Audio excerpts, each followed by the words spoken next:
Schools are closed, and everyone is talking about the virus. Children pick up on stress and may respond in different ways than adults. Love, attention, and routine can make them feel more secure. For more tips from Seattle Children's experts to support your family as you cope, live, and learn during COVID, follow Seattle Children's on Facebook or visit seattlechildrens.org.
Schools are closed, and everyone is talking about the virus.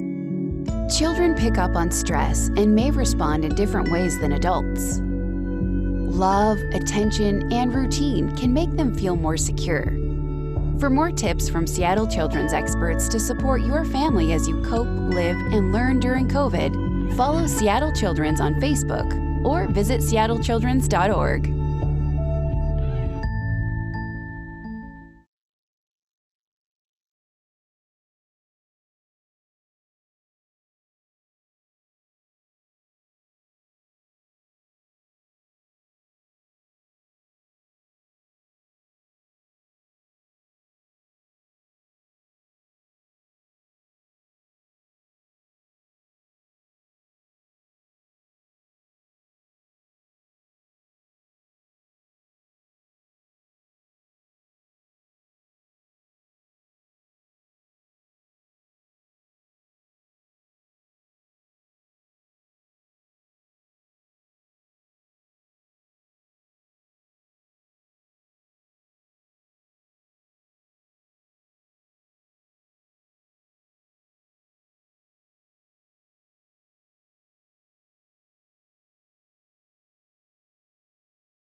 Good afternoon. I want to welcome everyone to today's Parent Ed Talk, Love in the Time of Coronavirus, with our guest today, certified Gottman therapist, Zach Brittle. Welcome. Zach has been counseling and coaching couples for 12 years and is a licensed mental health counselor and certified Gottman therapist with a private practice in Seattle. He's the best-selling author of The Relationship Alphabet, a practical guide to better connection for couples, and the Marriage Therapy Journal, as well as the co-host of the podcast Marriage Therapy Radio. His insights have been featured in the New York Times, Vanity Fair, Men's Health, Real Simple, the Washington Post, and yay, now ParentMap. He's been happily married to his wife. These are pretty good odds, 21 of 23 years. Together they have 2 daughters, a minivan, and I love this fact. Most of the silverware they received at their wedding. Who can say that?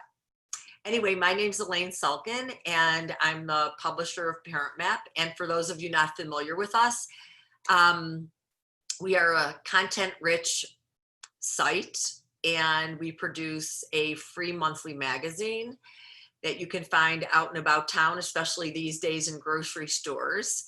And we publish parenting books, and now we've converted from having many live events to now Zoom events, which can be extraordinary in their own right.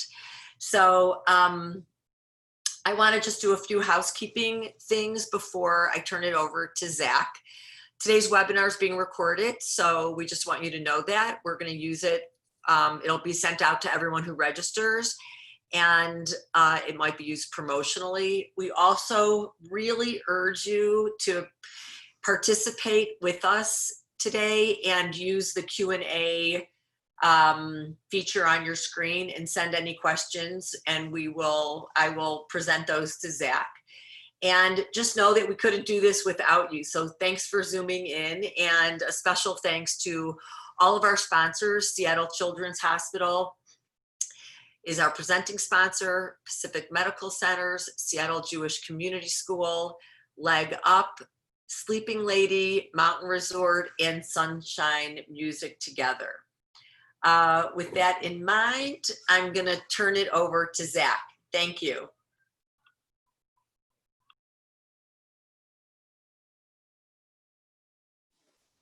Hey, can you hear me? I don't know if anybody can talk to me, but greetings from my house in North Seattle. I moved a lot of furniture to create this background for you, and I put on a tie because this is the fanciest thing that I have done in like 3 months.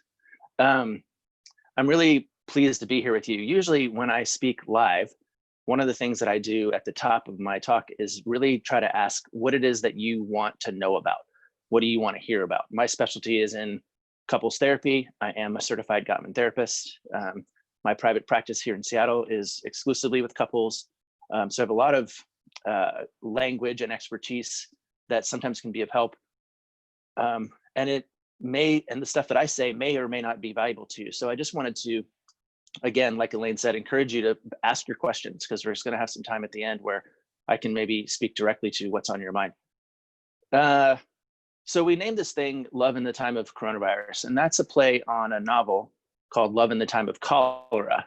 Love in the Time of Cholera was written by Gabriel Garcia Marquez, who also wrote a book, one of my favorites actually, it's called 100 Years of Solitude, which kind of feels like what we're doing right now, right? We're kind of in this midst of like 100 years of solitude. And the quarantine has kind of wreaked some real havoc on the relationships that I've been working with. And the reason that I wanted to sort of nod at Gabriel Garcia Marquez is because one of the things that he was really, really good at, it's kind of the cornerstone of his literature, is something called magic realism. So his novels were always set in kind of a realistic place, but there was always kind of an air of mystery and magic that surrounded the stories. And I actually think that that's an important skill for us to be embracing right now. Just the belief that magic can and does exist around us, that there are miracles in the midst of a lot of what is feeling really heavy and gross and troubling.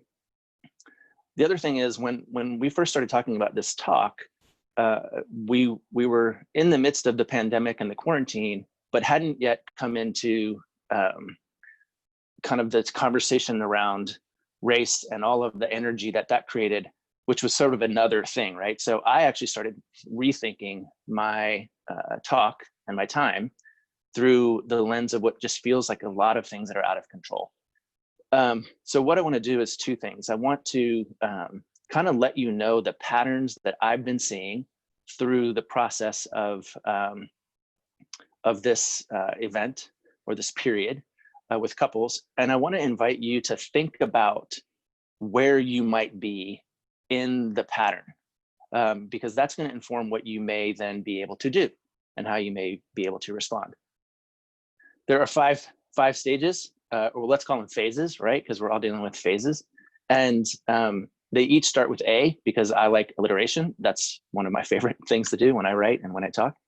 But they're all accurate. So the first phase that I noticed was actually in my office. It was at the beginning of the shutdown when people started to realize that this coronavirus was real, and people were angsty. And what I mean by that was that they shared a kind of a common sort of fear, or kind of a common lack of control or lack of peace.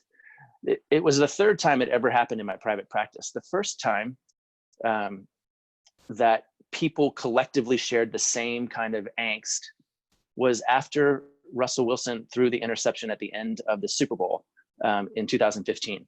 And we might chuckle at that a little bit, but you have to remember, particularly if you're in Seattle, that was the end of what was really like 2 years of a community really like on a high about and around this team that couldn't lose, or that was winning all the time. People were wearing clothes everywhere. It was almost like 2 years of Christmas. And then all of a sudden Santa died. And people came in to me that Monday and that week, and all they knew was something was wrong. It probably wasn't their fault, and they didn't know what to do about it.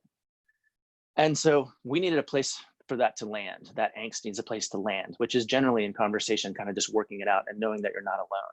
Incidentally, the second time that happened in my private practice was after the election in 2016. Regardless of your politics, my clients were, went to bed expecting one result, and we woke up with another result, and people just needed a place to kind of download that. So if you're still in the angst stage, and I can't imagine that many of you are, I would say a very important tip or trick is to find a place to download it. One of the problems with quarantine is isolation, and isolation is a killer. And so if you're still feeling isolated, I want to encourage you to call your high school buddies, or go on a walk with your neighbor, or use the resources that you have to find someone who can help you just work out what you're feeling. After my clients did the angst phase, they went into a agitation phase. And this is where, it kind of became real for them that they were indeed stuck in their houses with partners or spouses that they were used to being separated from for like 40 hours a week. They were used to sending their kids to school and just being separate. But the togetherness brought a level of just sort of raw agitation that people had to start figuring out what to do about. This was the most significant part of my counseling practice with regard to dealing with conflict. People needed to begin to decide whether or not they were gonna die on certain hills, right? There used to be things that were really important, like how to load a dishwasher. And all of a sudden those things became less important. For some it became more important, but I think it was a choice that people needed to begin to make. And some made it really well. They chose to die on fewer hills. Others made it difficult. They got really wound up and overstressed and didn't have ways, or didn't choose ways to kind of have self-care for the relationship. One of the core principles in the Gottman Method is the idea that couples need to learn how to be successful protecting the relationship from external stress. And sometimes that stress comes from inside your house. It's your kids, right? Sometimes that stress comes from your job. Sometimes that stress comes from your finances. In this case, stress was coming from every direction all the time.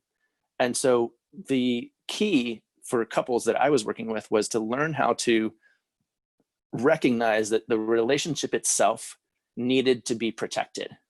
Often that means that you have to turn toward one another in unique ways. You have to put on a special piece of like patience. If you're still in kind of the agitation mode, one of the best things you can do is focus on self-care. We want desperately to be able to control our environment, but obviously we have less and less control. The thing you can control is what you eat, how much you sleep, whether or not you meditate, whether or not you find outlets for your own emotional intelligence that you can bring to your relationship in a way that protects it from the external stressors. One other response that couples had in response to the agitation was that they gave up. And what I mean by that is that they just kind of threw their hands in the air. They stopped caring about school. They stopped caring about dishes. They stopped caring about their health. Many of my clients are drinking a lot, in part because we're all on kind of a vacation schedule. And so that has emerged as a renewed concern for them. The phase that represents for me is a phase that I began to call atrophy. And atrophy is what happens to your muscles after maybe you've had a car accident and you spend a bunch of time in a hospital bed and your legs forget how to work. I know that personally I experienced it, and lots of my muscles stopped working. My culinary muscles stopped working. I was eating the same 4 or 5 foods over and over and over again with my family. My eyeballs, my ocular muscles stopped working because I was looking at the same thing here in North Seattle all the time, about the same 10 blocks. My conversational muscles stopped working. And I think if you're going to survive the atrophy phase, you've got to go out of your way to work out these muscles. I mean, some of us quite literally, physically need to begin moving again. We need to go out and go on runs. We need to get out and take walks. We need to begin to, look at different things. I took a drive a couple weeks ago for like 45 minutes, just drove around and looked at stuff like water and the Alderwood Mall and Boeing Field. I just looked at things that I hadn't seen in a while, and it reminded me that the world is a big place and that we have a lot of things that we can do to take care of that. The thing about atrophy is if it becomes the norm, then our muscles will die. And so again, I want you to exercise those muscles. The fourth phase, and it's actually the one that I think most of my clients are currently in, is a phase called acceptance.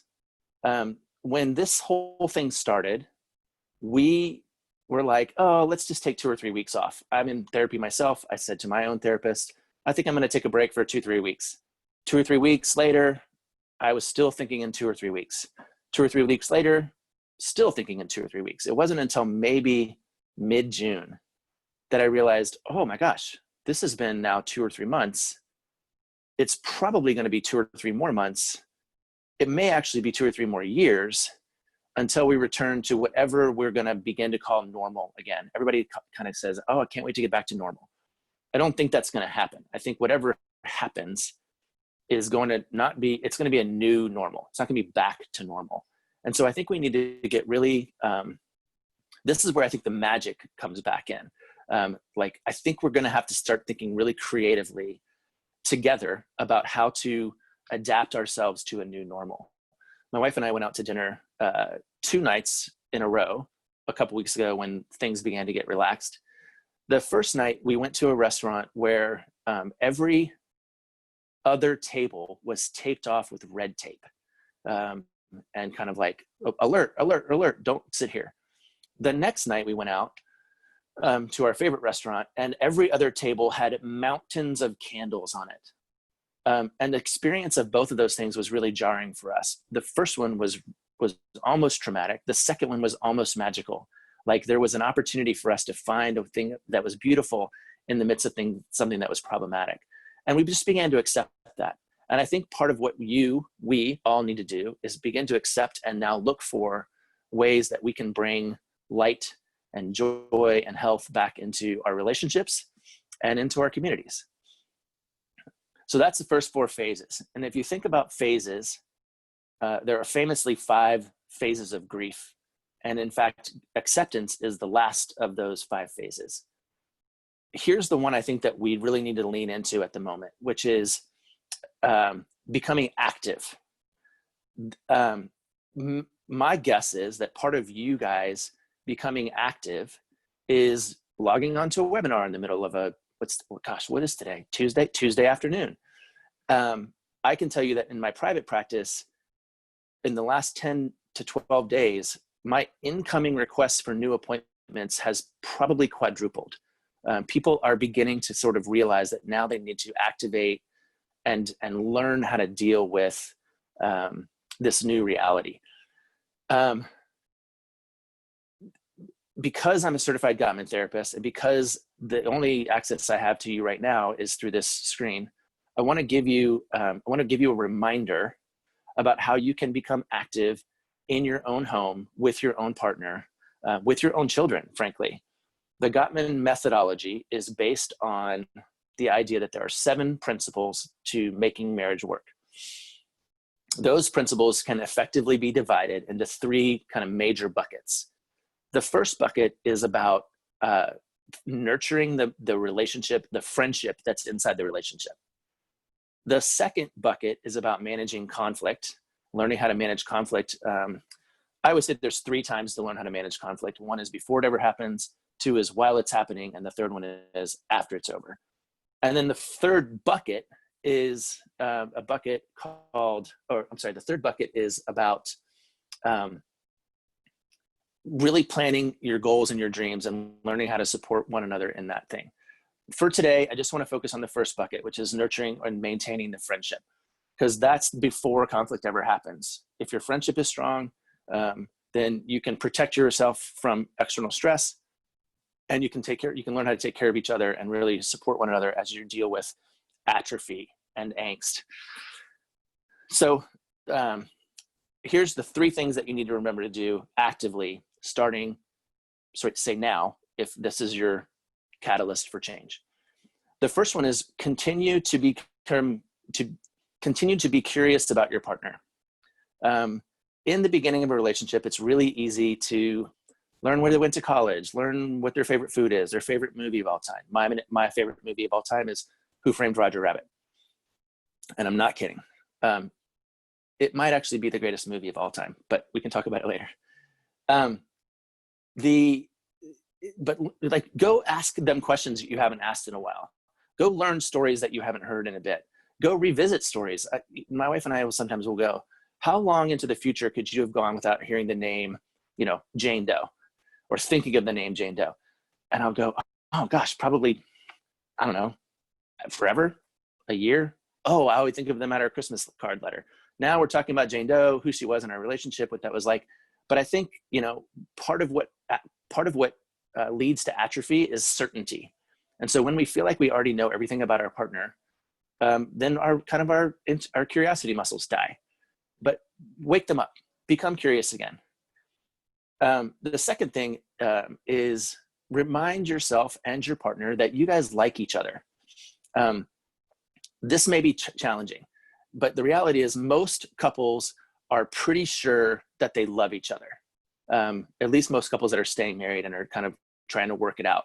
I'm assuming that those of you here, I'm talking to people who are interested in surviving and maintaining relationships. Love is often assumed and can actually make it easy to get lazy about like. So remember that you like one another, compliment one another, tell your wife that she looks sexy, tell your husband that you're proud of him, thank one another, go out and make your favorite food, her favorite food, his favorite food. We need to remember that like is an essential part of the equation. The third thing that helps secure and maintain the friendship is reassure your partner that that they matter to you. The way that you do that is that you listen to them when they talk. You change the direction of your shoulders when they walk towards you. You literally turn toward them when they're walking towards you. You face them. Smile at them. When they ask you a question, answer it. When they tell you a joke, laugh at it. These things feel really simple. I understand that. But again, when we get lazy, this is the first thing that goes. And again, it's easy to be lazy right now because we don't have a lot of options. So in the Gottman Method, that's called enhanced love maps. It's called share fondness and admiration, and it's called turn toward versus away. To me, it's basically this. I'm interested in you. I like you. You matter to me. That, if you can do that, then that can be really fun. That's actually magic, right? Because especially if you dial it up a notch, then what you have is your partner going, well, I didn't see that coming. That's surprising. That's interesting. Or my God, it's a miracle. He asked me a question. Or geez Louise, I never knew he thought I was funny, or she thought I was funny, but she's laughing at me now. Like, this is the place that we need to be looking for kind of the things that are surprising and interesting. That's how we're going to survive love in the time of cholera. That's how we're going to survive 100 years of solitude. So I just want to encourage you to move through the phases if you can. If you find yourself in one or the other of them, then, there is a way out. And I think that's the end for me. I might even be out of time. But I also want to make sure that I'm of help to you with regard to any questions that you may actually have, because I understand that that's the most important part of being involved in a situation like this. So again, thank you for your time and your energy, and let me have it.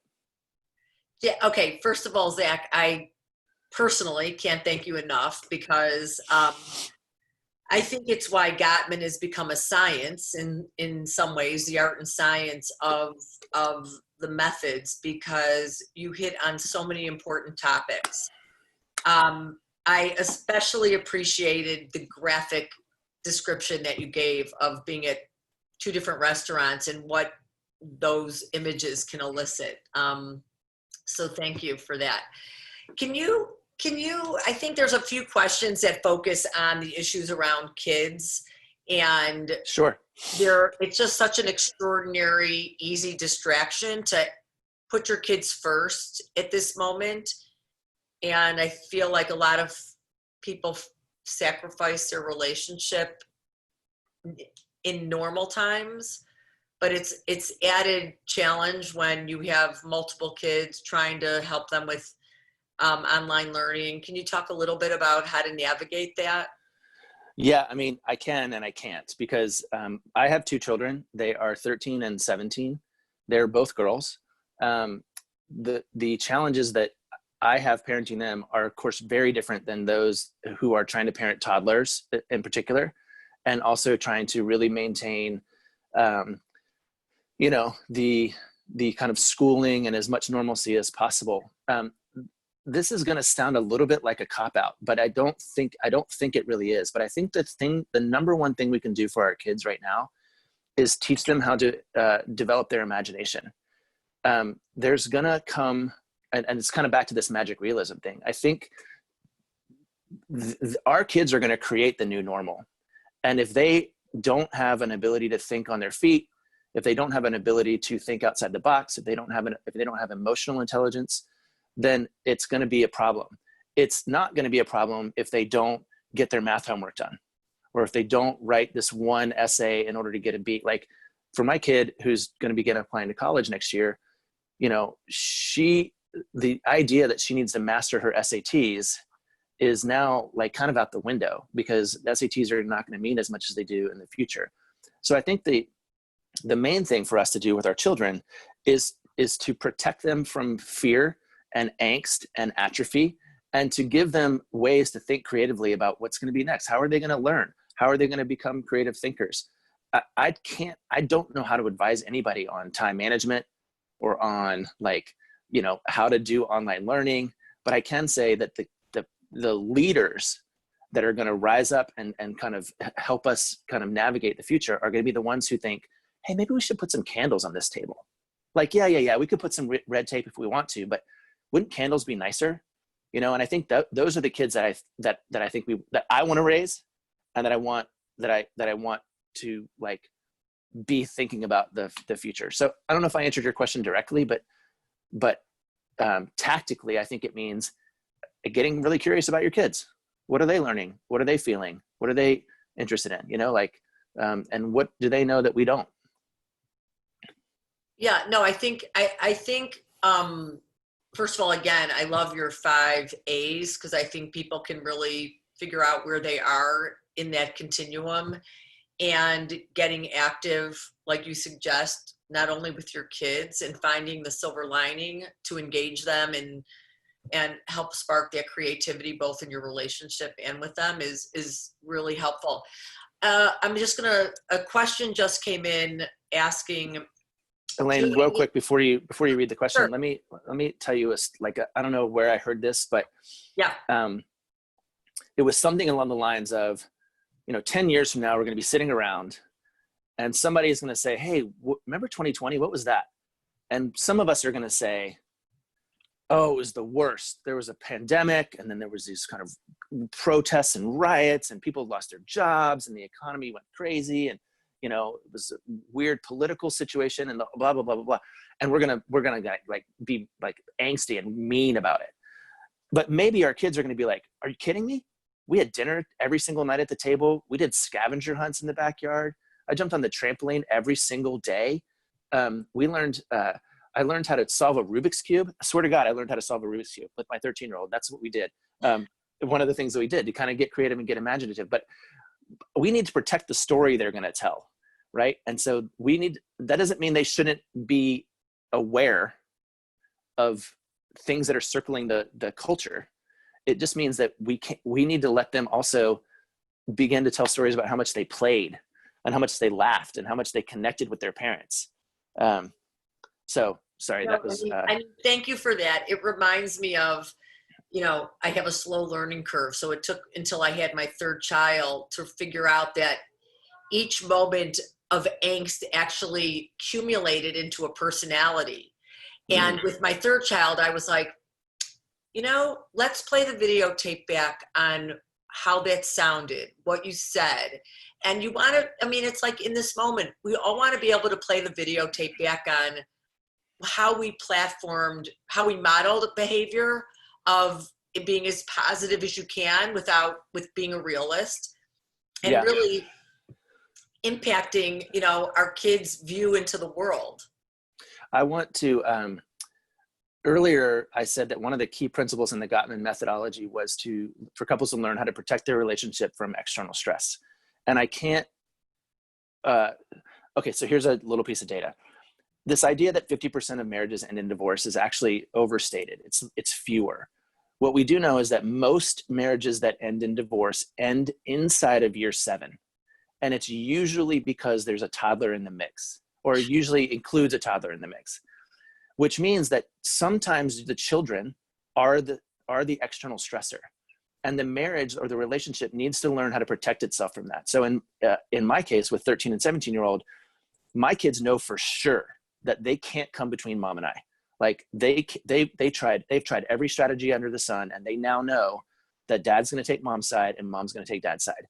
4-year-olds are a little bit less aware of that, right? They're still going to try every other strategy. But the reality is, if you said to your kid, your 4-year-old, your infant, your 6-year-old, your 10-year-old, hey kid, would you like 100% of my time and energy and love and care and affection?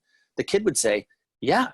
The kid wouldn't say, no, I need you to allocate some of that for dad or for mom. The kid would take it. And the relationship needs to protect itself from that selfish, greedy kid who wants to get in between you. Even it's not malicious. It's just true. And so that's where I think learning how to remind your partner and yourself that you're interested in each other, that you like each other, that you're there for each other, that is the way that we protect the relationship from the kid, and also model what's best for that kid. I may be the longest married person on this Zoom, I think heading into 39 years. And I just want to say, I wish that advice had been given to me early on, because, you know, depending on where you come from, understanding the importance of unity is not so, you know, we've all lived individually, and then we become a union, and you don't get that played off until you have kids. So I often say, if you can survive your toddlers, you know, you've got a lot behind you. Okay, I'm going to turn to a couple questions, but really, Okay. thank you Sure. for that important piece of wisdom.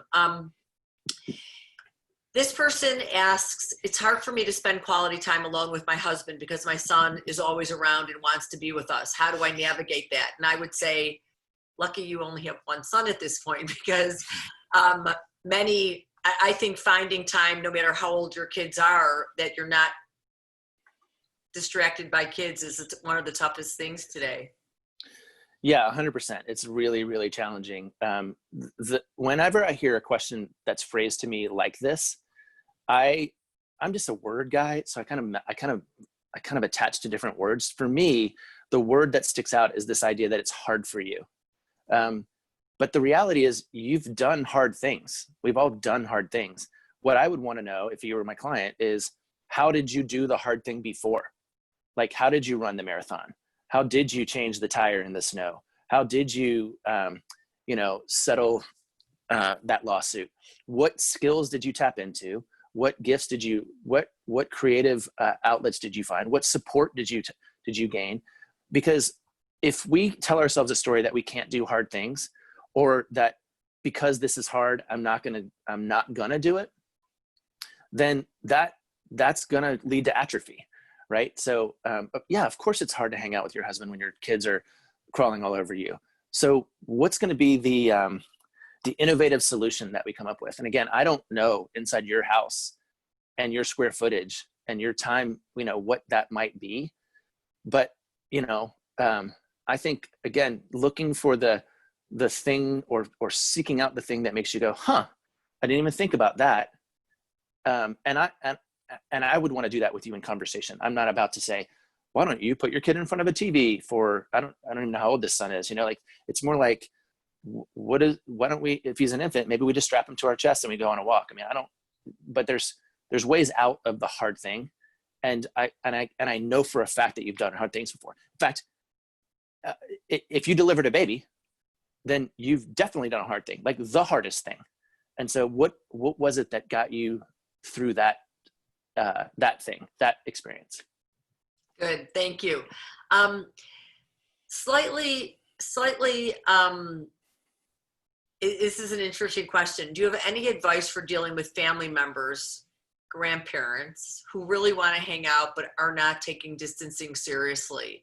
And I'll just add to that, I think for how many humans there are is the number of different ways people deal with this crisis. And people have just every level of anxiety or comfort with it.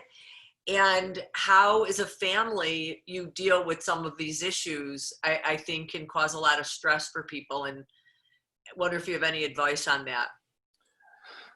Well, like I said about my kids, my parents and my wife's parents also know that they can't come between us, that we present a kind of a unified front. Even if we disagree, we don't disagree in front of those parties. So one thing I think, again, is to make sure that you and your partner have a really sound strategy that the two of you are in lockstep with. Even if that strategy is, I don't know, I need to ask my partner, or I don't know, I need to ask Jim, or I need to ask Sally, The other thing is, fundamentally, I believe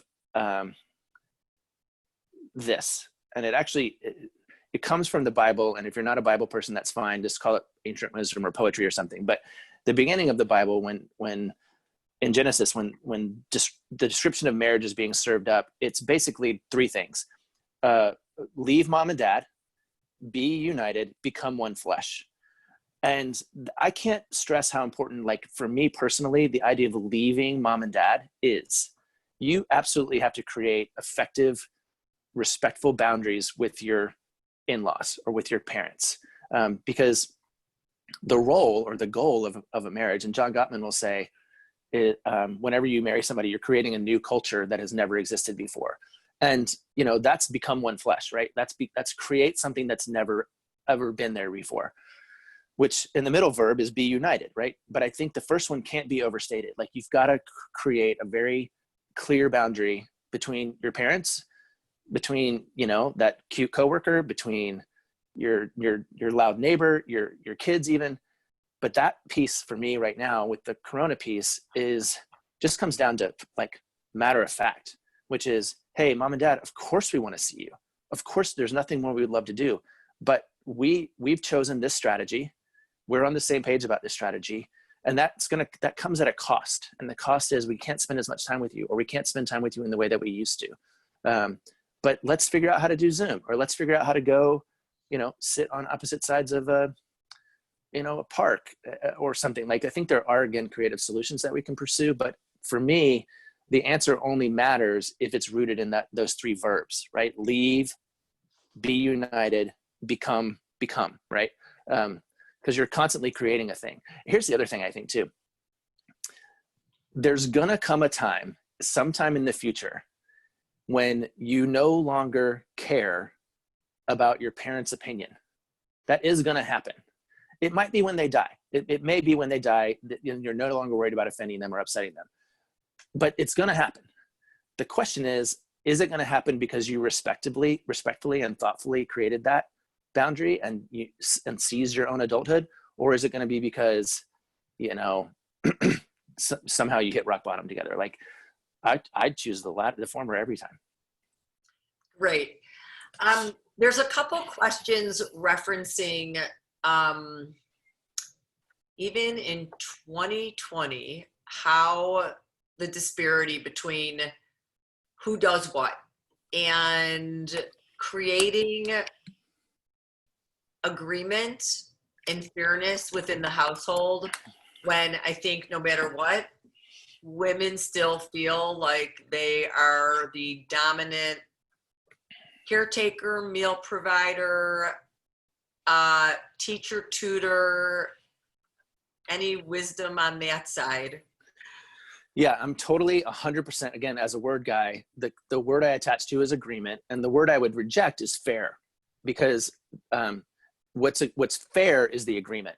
It's not 50-50 that's fair. In fact, in my house, I actually prefer to do housework. I prefer it over my wife because I just like the way I do it better. And so I do more of the work, but it's not 50-50, but it is fair because we've agreed, and we each have our lanes. I think if you're trying to solve a present problem around this issue, one thing to consider is that your family, the way it operates is a system. Your family is a system, and systems function best when every part plays its part, and it's efficient and it's productive, you know. And I think it's really easy to get into the kind of well, you never clean up, or I hate that I have to do all this work, or it's really easy to get into that. And it's really easy for, let's say you're saying that to me. Let's say, I just wish you were more helpful. I'd be like, well, maybe I go to work and I'm helpful in these other ways or whatever. It's really easy to get into a tit for tat. And for me to actually not try to participate.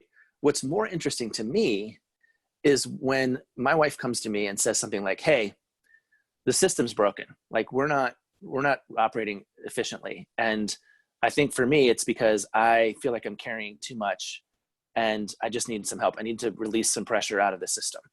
And now I get to participate in that a little bit differently. I'm like, tell me what you need. Like, what are you asking me for? Because, you know, I went and visited, this is a long story. I'm going to abbreviate it really quick. I went and visited my roommate from college who lives in Sacramento. He married a woman and they had 2 kids. I was the first person in 10 years ever to spend the night at their house. And as soon as I walked in, I knew why. It was because it was a disaster. It was a complete mess, and dog toys and just towels on the floor and toys everywhere. It's exactly the way he was in college. And I was just like, this is gross, Noah, like, what's going on here? And he said, you know, it's funny, just, she doesn't care. Like, we don't care. And so what that said to me was, there's actually not a right way. There's not a right degree of cleanliness. There's not a proper way to maintain your home. Their system works great and their house is a disaster.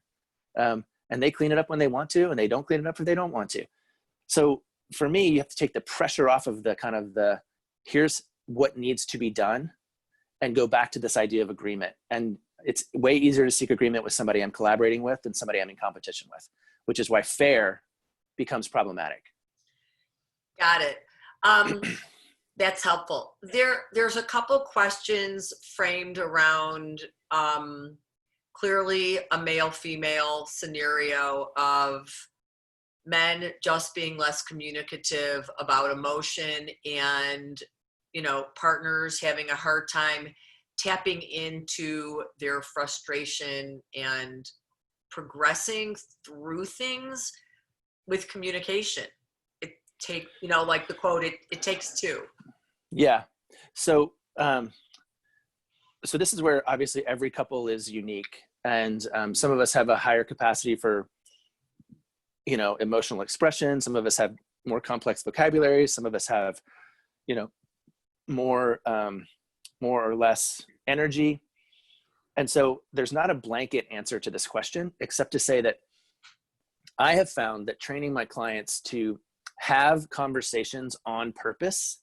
And what I mean by that is this: if a woman in your scenario is feeling like she needs to vent or be heard or just connect emotionally, I found it's really helpful for her to say, hey, I need to vent or be connected emotionally or be heard.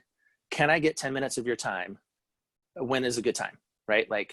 Because then he knows what's required of him. He knows how long it's going to last. He knows what the task and the job is. And he can and probably should learn how to show up for those 10 minutes or 30 minutes or whatever. I mean, we need to decide whether or not to buy a new car. When can we talk about that? That's different, right? Maybe that's not an emotional decision. But I think, again, learning how to, conversations in my office tend to go pretty well.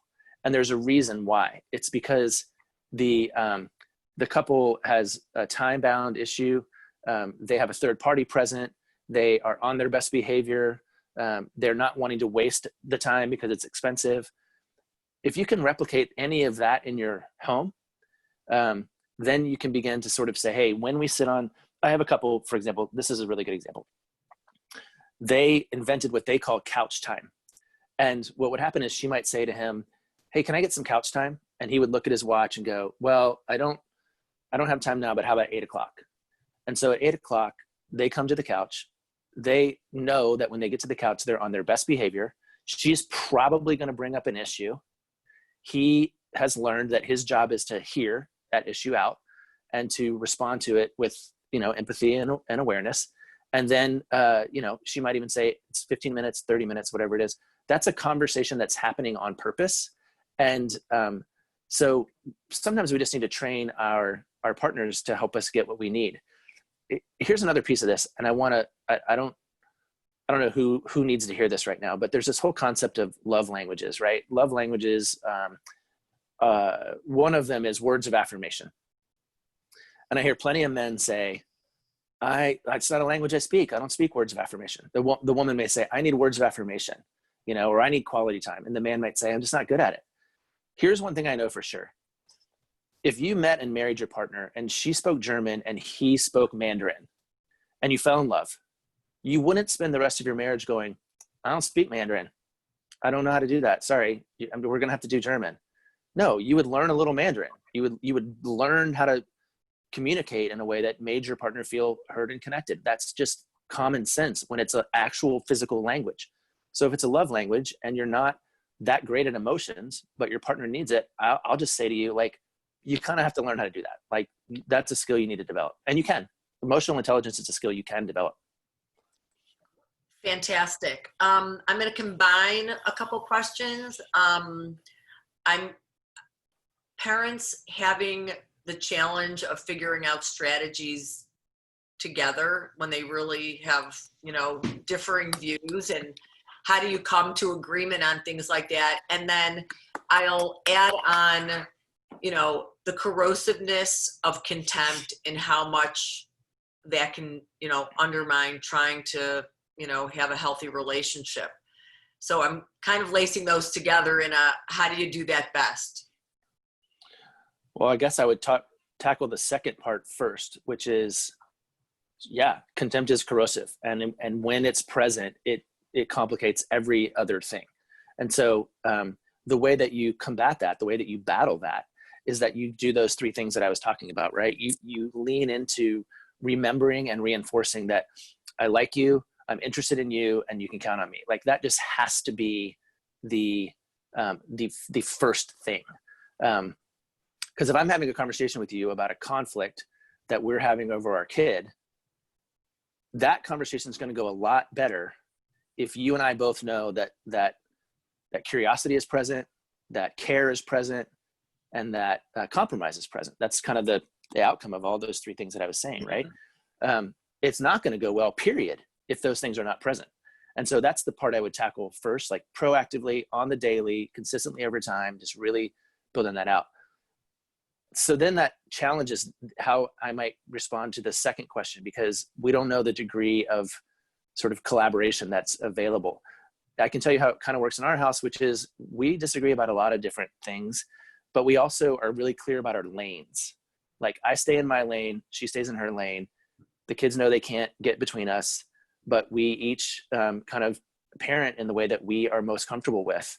And, we've got 17 years of practice or whatever, but I think it's okay to, just even ideologically, let's say one parent is on the conservative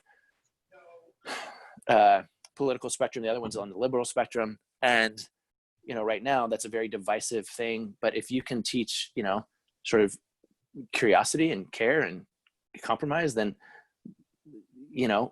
maybe this is not a good example, but because I know you're trying to figure out how to parent a child. But part of how you're trying to parent a child is modeling what you want that child to become. Yeah. And I also think that there are things that we think are really important that aren't really important. I don't know. So if you have two kids, this by heart, which is the first kid, drops the pacifier on the ground. We pick it up, we clean it, we, make sure we sterilize it, and then we let them maybe have it in a week. Second kid drops the pacifier on the ground. We pick it up, we suck off the dirt, and we put it back in their mouth, right? Because we think we're trained, at least initially, to think, oh my God, the pacifier is really important. And it's not, right? What's important is how do we stay calm and collected and connected? So I think, again, sometimes when you're agitated about your parenting style or your parenting choices, maybe it's not a hill that's worth dying on. And if it is, it still needs to be handled with curiosity and care and compromise, right? So that's the way I would frame that. So speaking of the hill worth dying on and getting into, this might be our last question, but, really, really serious and a point of horrendous conflict is dealing with issues around COVID-19. And, you have one partner who is, completely laissez-faire, and you have another who is highly anxious and neurotic, and you have 3 teenagers who are wanting to get out. And I know I myself am feeling like it's time to have another family meeting, or maybe a first on the subject, because there's, we all feel like we're in this high stakes moment. Yeah.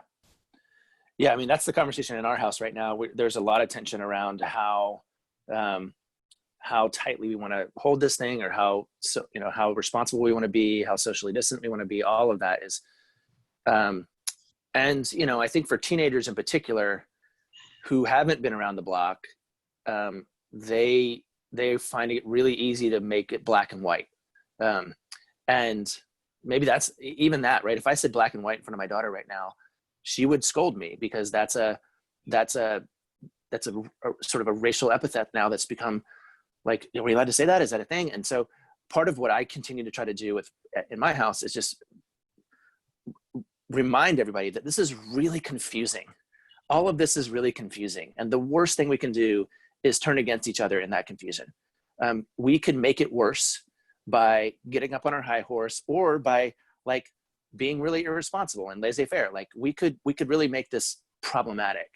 But again, sometime around Thanksgiving or maybe New Year's, we're going to be talking to each other, and we're going to be looking back and telling the story of what this period of time was like for us.